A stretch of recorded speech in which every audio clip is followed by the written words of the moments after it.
One of the things I love about hockey is the fights, but I like them on the ice, not in the stands. What's up, everybody? I'm Jackie Ray. Thanks for watching The Fumble. Since you're here, make sure you hit that notification bell and that subscribe button, and follow me on all things social media at JRayTheFanatic.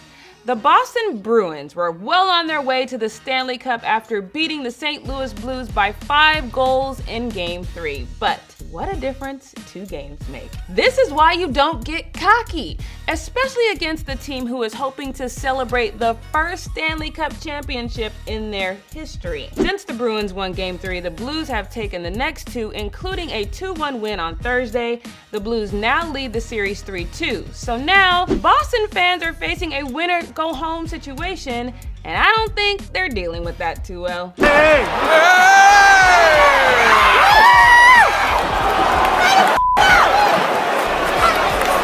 Come on, Bruin fans. Why are you fighting other Bruin fans? There were no Blues fans in the crowd?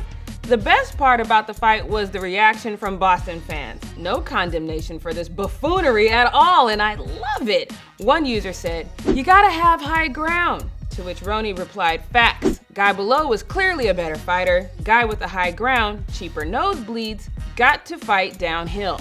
Another user said, 75 years ago, literally to the day, men stormed the beach at Normandy to preserve our right to do exactly this.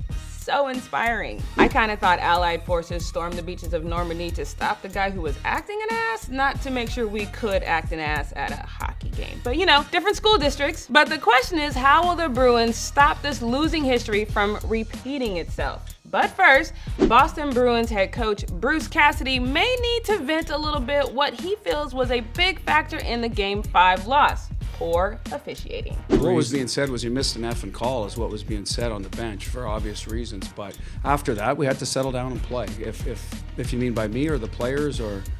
Yeah, the whole... I mean, I think, you know, we thought we got screwed, but you got to keep playing. We did. Pretty harsh words for the officials. Cassidy also said it was some complaining by St. Louis Blues head coach Craig Berube that caused the officiating to be egregious in Game 5. What did Berube have to say about that? I mean, there's calls the other way that could have been called and they weren't.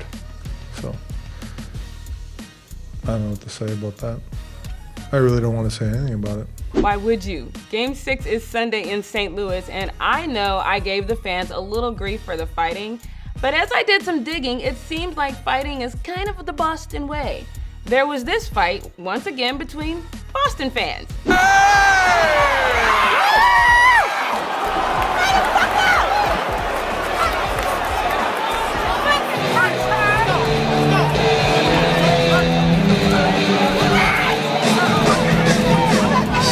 But to be fair, Boston fans have a long history of game fights, but let's go back, way back, to a time when the fight left the ice and headed to the stands. As O'Reilly is out into the stands, and this is going to be something. O'Reilly's into the stands fighting with a Ranger fan, and all the Bruins are going over. Gilbert is in there, Peter McNabb. Hopefully that part of history does not repeat itself. I want to hear from you hockey fans out there. Who do you think will win Sunday, and is it fair to blame the Bruins Game 5 loss on the refs? Let me know in the comments below. Once again, I'm Jackie Ray, and thanks for watching The Fumble.